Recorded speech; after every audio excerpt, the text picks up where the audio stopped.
Hey everyone, Corey Hoffstein here. Welcome to the Pirates of Finance, where Jason Buck and I explore all things financial markets and try to uncover a little buried treasure. This week, we're going to be looking at all things non-fungible token related. What are they? How do you buy them? And even how do you make them? If you enjoy the show, please hit that like and subscribe button. It really helps us out and helps other people find us. And without further ado, on with the show. I was on Twitter the other night, and my good friend Dave Nadig put out this tweet where he said, hey, you can come buy an hour of my time using this thing called a non-fungible token. And I clicked on the link and it took me to this website, Rarible, and there it was. You could actually go and buy an hour of his time. But I know that this non-fungible token thing has really exploded in popularity. It's something I haven't really looked into, but I know that you have. So NFTs in the simplest form are basically like a collectible. What I think is interesting about it is, unlike classical collectibles in the physical space, you cannot counterfeit or worry about that part if you're creating a digital NFT, because it's built on the Ethereum blockchain in a programmable way that allows you to know that is one of one and is not immutable in any way. So I'd heard about ideas about using the blockchain for traditional art in the past to actually authenticate ownership of traditional art. But here we're talking about purely digital goods, which to me seems a bit odd. I think one of the really popular ones right now is this NBA Top Shots that's coming out, where you can sort of buy, almost like buying trading cards, but you're buying digital trading cards that are highlight reels. I guess the part I'm not getting is, so you're buying like a YouTube clip that you could just watch on YouTube? In a way, but obviously the NBA is using their copyright infringements to make sure the digital highlight you get is authenticated in 101, and they're using the code on the blockchain to preserve that in Amber to make sure you have the only version of that. And just like everything in life, its scarcity is a function of supply and demand. Are there other areas in which NFTs are being used outside of digital art right now? I think the first famous one after CryptoKitties was when the Four Seasons, it's the St. Regis in Aspen, decided to digitize, tokenize ownership. So it's arguable whether that's technically an NFT, but it's a form of tokenizing a fractional ownership in actual physical real estate, which I find is really interesting. Right now, the CryptoPunks is really the popular one. So is this all just basically running on Ethereum? Like there's all these different tokens and the tokens give you different rights? So yeah, they're all built on the back of Ethereum, and Ethereum in a way is, I think, about programmable money, or programmable token. And it's unlike being on, let's say, Apple Music, where you just buy a license to the song, but you don't own it. If you have an immutable token, you're actually the owner and you don't have any third-party risk. But what I also think is interesting from an artist perspective is you can program royalties into it. So maybe the first time you sell a piece of art for 500, the next person years from now sells it for 5,000. You can have a royalty stream of, let's say, 10% of any follow-on, purchases.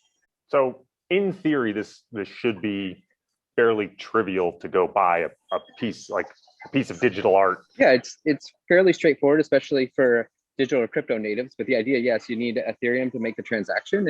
And I think you could scroll through and find a piece of art maybe you like on Rarible is probably the easiest place to find something. Well, I'm not a crypto native, so I'm going to go give this a try and see how easy it is. Good luck. Let me know how it goes. I appreciate it, bud. So buying this piece of art should be simple enough.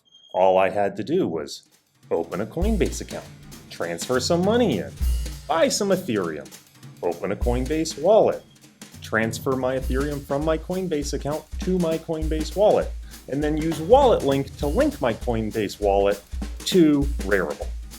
And then I'm good, I can buy the art. Or at least so I thought, because at the time I actually went to buy the art, the actual mining costs that would allow the transaction to go through far exceeded the cost of the art itself.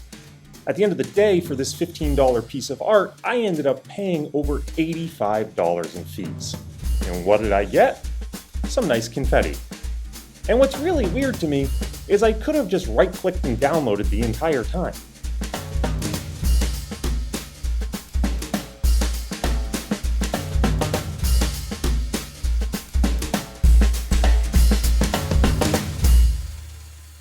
So you went out and bought your cool pirate cat tell me about that process and what are your thoughts afterwards? I guess there were really two parts of the process. The first was I needed to get enough Ethereum to actually buy this image. I think then the second piece that really took me by surprise were just the costs and the fees. Not to put too fine a point in time on this, but this week markets have been very volatile, both Ethereum and Bitcoin. And I don't know how much that feeds into the actual cost of doing some of this stuff. So it's just, to me, calls into question the feasibility of actually using this as a medium of exchange, or whether you really want to be buying small cost non-fungible tokens. Yeah, so I think you learned a couple of things that I think every noob learns then, and it's always easy to pontificate about these things till you actually try them. And so most people do learn that if you're transferring to cold storage wallets or between wallets and you're moving this all around, you have to pay all these gas fees. So, and people end up then moving larger chunks of capital around. And then this is actually what produces why I think people end up hodling more, because they're like, I don't want to pay the gas fees to make a $25, $50 purchase. And then the gas fees expand and contract based on how busy the network is. So right now, like as you alluded to, with NFTs being so hot, that raises the gas fees. So it makes it really cost prohibitive to buy anything less than $100. So you were able to just go to a platform like Rarible and purchase one of these NFTs. So now we got to maybe learn something new. How do we create our own NFTs? Like, do you think you would go to a platform, or are you interested in coding up your own?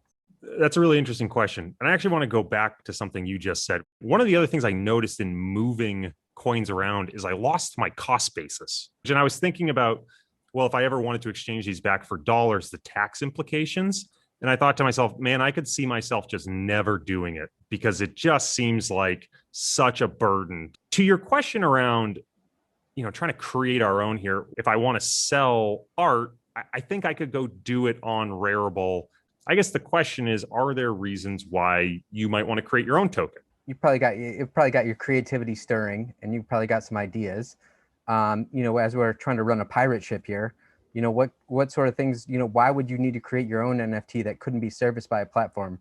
Maybe if you thought about the crew of a pirate ship, could you authenticate someone's role on that ship using a non-fungible token?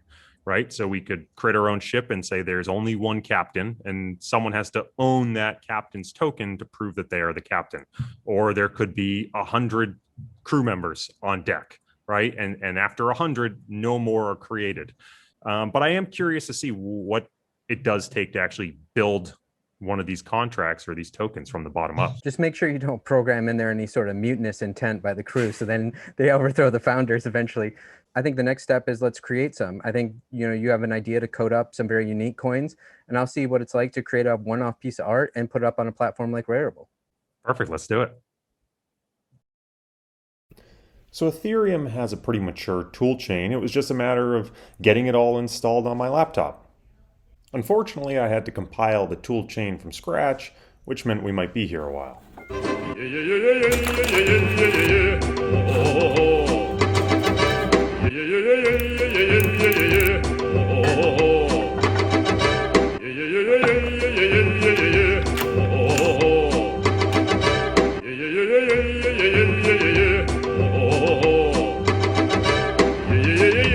Meanwhile. Hey, Spencer. Hey, Jason, how's it going?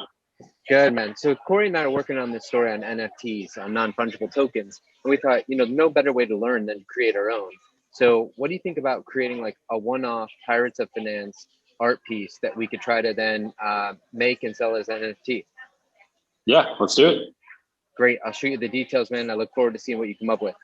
Cool. Talk to you soon. All right. See ya.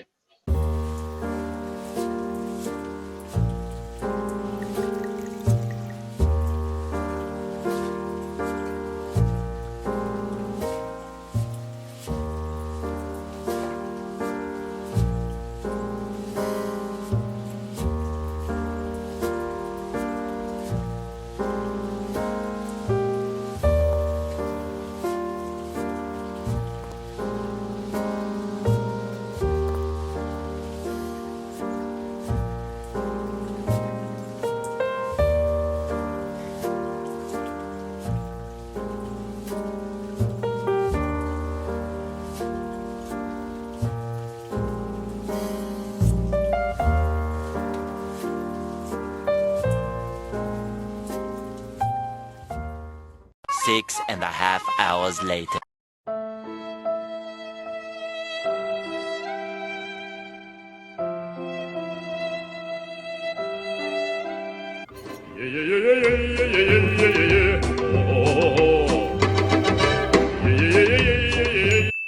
So I really had no idea what to expect here. This is my first time ever trying to develop for the Ethereum blockchain, and I actually found it to be a really painless experience once I got the tools all set up. It is an incredibly mature tool set. Developing an NFT actually ended up being fairly trivial as well, because all a non-fungible token is a type of contract. There's a global standard that says if you want to create an NFT, these are the different things that you need to implement. And so long as you implement all those things, it's going to play nice with all the existing wallets and exchanges out there. Now, instead of actually having to implement all those things, though, which could be hundreds if not thousands of lines of code, people have already written libraries that put the skeleton together for you. And so at the end of the day, all I really had to write was a couple dozen lines of code for a very trivial example. Now, I should stress it's a very trivial example. What's really missing here is the ability for the public to interact with this contract. And that's where front-facing websites like Rarible come into the equation. What they ultimately give you is an interface for interacting with this contract and the Ethereum blockchain backend. Corey, so we're coming to the end of this process. What do you think you learned? So I think the whole process was a lot easier than I expected it to be. Whether my little example was something I would actually put out there on the actual Ethereum blockchain, probably not. But it did sort of bring up two things for me. First, what is very obvious is despite how popular this space is today, it is just so expensive to do any small transactions. But it does, I do see so much flexibility in this contract style that, I could see, for example, in the future, tickets for a concert that are assigned to a very specific seat. This would be a great way to track ownership and to make sure that if they're resold, the artist gets a cut. I could also see in other cases where there are currently big ticket items and a public ledger, that this could be a replacement. So one area might be real estate. What do you think? I think that once again, we're using these proof of concept, and the gas fees are too high currently. But I think about years from now, what could that look like? We deal with a lot of overseas investors or investors from all persuasions, and we have to deal with all these AML, KYC issues, and it's very antiquated and it takes a long time to authenticate. And right now there's tokens out there to authenticate who you are as a person, and that could add to a very frictionless way for us to be able to handle clients in the future. And I also work with different companies and lawyers trying to figure out what are the manifestations of this for investment funds. Is the future no longer closed-end funds or mutual funds or ETFs? Is it some sort of tokenized ownership? Is it programmable tokenized ownership that can give you income streams? There's a lot of ways we can work on this moving forward. But also at the end of the day, I think a lot of people's dream or something we all at one point have thought about is basically minting our own currency. Jason, are you talking about digital doubloons?